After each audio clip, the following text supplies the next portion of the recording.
Vocês sabiam que teve um faraó que foi roubado não uma, mas 2 vezes? A história que eu vou contar hoje para vocês é dessa estátua que foi encontrada por arqueólogos do Instituto Oriental de Chicago. Eles a encontraram enquanto estavam escavando na antiga região de Tebas, atual Luxor, no Egito.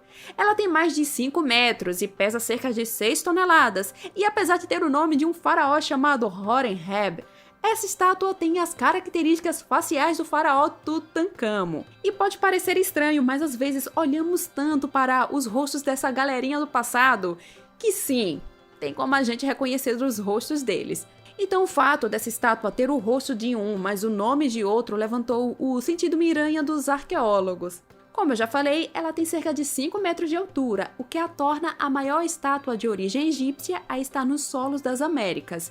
E ela ainda possui vestígios de tinta. Este rei está usando a coroa do Alto e Baixo Egito sobre um toucado que chamamos de Nemes, que é aquele coloridinho que vocês veem em filmes, novelas e jogos. E na testa dele está uma serpente Uraus. Ele está usando no pescoço um colar de contas e veste um kilt plisado, que é essa sainha. Essa estátua foi encontrada entre os anos de 1926 e 1933, quando o Instituto Oriental escavou nas proximidades do templo funerário de Medinet Habu, local em que está inclusive o templo funerário de Ramsés III, faraó que foi vítima da famosa conspiração do Harém. Pois é, rolou isso no Egito. Mas, voltando para a historinha daqui, lá por esta região, os arqueólogos encontraram cerca de 80 mil artefatos que hoje estão na coleção do Instituto Oriental.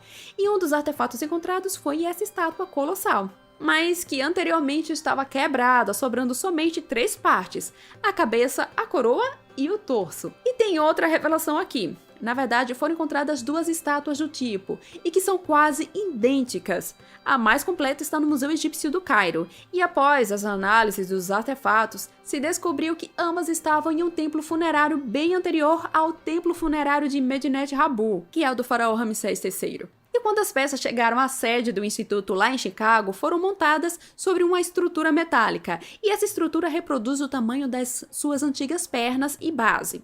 Isso tomando como inspiração as medidas e formato da sua estátua gêmea, que está no Museu Egípcio do Cairo. E tentando reproduzir sua gêmea, foi inserido do lado de sua perna esquerda uma imitação de vestígios de uma perninha que, na estátua original, possivelmente seria uma reprodução da imagem da rainha Anxenamo, que teria sido esculpida em uma escala menor. O trabalho de montagem e escultura das novas partes da estátua foram feitos entre os anos 1933 a 1934, e temos fotos. O trabalho foi assumido pelo até então restaurador do Instituto Oriental, Donato Bastiani, e seu colega Maurice Bardin. E assim, embora tenha a aparência de Tutankhamon, as inscrições em suas costas, cinto e base fazem menção a Horemheb, como se fosse ele quem estivesse sendo representado.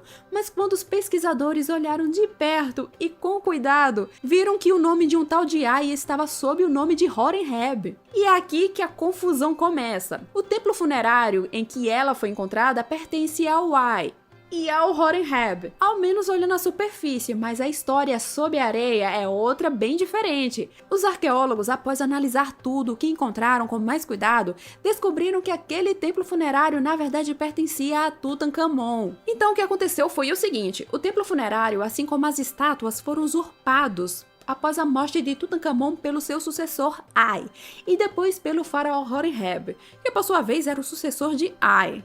E embora eu tenha usado um termo tão forte como roubar, na verdade, na antiguidade egípcia, esse roubo de monumentos e de identidades eram normais entre os faraós. Um que fez bastante isso foi o famoso Ramsés II, que inclusive em seus monumentos costumava colocar inscrições em baixo relevo, justamente para evitar que alguém tentasse trocar o nome dele. Se tentasse fazer isso, iria ficar um buraco no lugar. Esse senhorzinho foi esperto, hein? E se gostou desse vídeo, deixa seu curtir e se inscreva no canal, caso ainda não seja inscrito, claro. E se quiser compartilhar um resumo desse vídeo, tem ele no meu Instagram e no meu TikTok, tá bom? Vou ficando por aqui e até mais!